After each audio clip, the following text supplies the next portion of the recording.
What's good, Team CP9? It's your boy Pinoy Shinobi. This video I'm going to be showing you guys how to be a stud at some Hardpoint, which is the new game mode in Call of Duty Black Ops 2. It's a lot like Headquarters and that game mode in Modern Warfare 3, which was known as Drop Zone, but with the exception of course, no care packages. So basically, if you never played this game mode before, basically every few seconds there's a new Hardpoint, and it switches like every few minutes. So as you can see right now, this hardpoint that I'm in is within the plane on Turbine, and in like a minute it's going to change to a different location. And to get points to win the game, you just have to lock down this area, stay in it for that whole minute, and you'll get points for like every second that you're in it. And the score limit, I believe, is 250 points.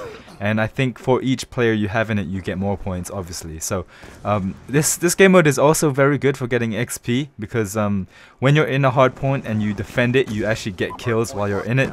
You get a bonus. You get more. You actually get more points than you would if you were just running around and killing people that weren't near the hard point. So you know, I think for playing this game, you should definitely have a party.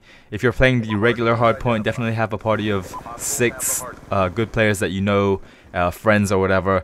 And if you're playing in the multi-team playlist, definitely get 2 more players that you're friends with or that are good at Call of Duty. And you know, that goes without saying. With any game mode, it helps to have people that you work well with. So apart from that, let's talk about like little tips and strategies that could help you do well in hardpoint. So something that I like to do is I like to use point streaks that will help my team as well as defend the hardpoint. So I like to use stuff like the UAV. As I've said in many other videos, that the UAV in Black Ops is a lot more powerful than it is in previous games, because it's going to be very hard, because not that many people have Ghost, and Ghost is unlocked at level 55. Not everyone's going to have that, plus people are prestiging, so even if they do have it, they're going to lose it once they prestige. So definitely run the UAV. You'll always see where they are, and you know, you'll have the advantage of knowing where they're coming from when defending the hardpoint. Also, you should also run the Guardian. I've talked about this many times. The Guardian is amazing. You just put it down and it will slow people down. At times it will even get you kills. So you know, even if it doesn't get you kills, it will tell you where they are, because it will show you, you know, they're near where you put the Guardian. So that's the second thing. I think it's very good, especially for hardpoint. You can just put it in one area and it will completely close off one side of the hardpoint. So for example, let's say there's 2 ways to get to the hardpoint. You put it on one side and you'll limit it. You know, they can only come from the other side. And if they start trying to bypass the Guardian, you know, you'll find out quickly, because you'll start getting hit markers and stuff like that. So definitely run the Guardian if you're going to be playing hardpoint. Secondly, I think the sentry gun is a close second.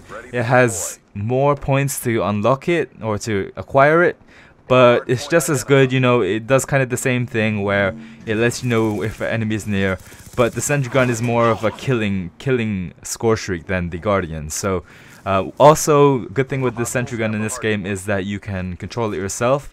So if by any means the sentry gun isn't doing its job, just press and hold square on the PS3, and it will let you take control of the sentry gun instead of, you know, the computer or the AI. Also, another thing that I would like to mention about the Guardian and the sentry gun is that in this game they are a lot harder to destroy, which is a good thing for you guys who are going to be using them in hardpoint. Basically, you just put it down and they have to shoot it to, you know, to take it out. In this game you can't knife turrets to destroy them like you could in previous Call of Duty titles, but you know, that's a good thing for you. And unless they have the EMP grenade, they're gonna have a hard time taking it out. So even though they do make it into the hard point, that isn't guaranteed that they will actually destroy the stuff that you put down. Now, as for your class setup, I think you can use any gun you'd like, something which would be good and accurate, something that you're actually good at using. Right here I'm using the PDW, basically because I haven't really unlocked many other guns, so I'm using that instead of something else that I'd prefer. But depending on whatever gun you're using, it really doesn't matter. I think you should always use a silencer, because there's nothing worse than defending a hard point and them knowing where you are. So it's a good way to keep off the map. If you're using a silenced weapon, you can defend the hard point better, because they won't know where you are unless they have a UAV, of course. And your lethals and your equipment is also just important in your class setup. I think you should always run the shock charges. Put 2 on your class because they're going to be very good for shutting down 2 areas where the enemies could be coming from to try and attack the hard point. And also I think you should run the bouncing Betty, depending on if you want to have 2 or just have 1, it's up to you. In this class I have only 1 bouncing Betty, but you know, the more the merrier. If you have 2 on, it will be just as good, even better, because you can just put them down on 2 different areas and it will definitely seal off the area and kill any enemy that tries to approach from that place. And that's pretty much it. Those are my tips for being a stud in Hardpoint, and ever since I've been doing the things that I mentioned in this video, we've had a healthy sum of wins. You know, it's pretty good. I like this game type. It's very different from what we're used to, because people like to rush and stuff, but Hardpoint is kind of a mixture of the two. When you're in the Hardpoint, of course you have to camp. You can't rush when you're in the Hardpoint because you're just going to get yourself killed. And obviously when you're not at the Hardpoint, you have to rush to the Hardpoint, which is also fun. So you know, I think this game mode, I think this game mode is very good in terms of having a variation of rushing and camping.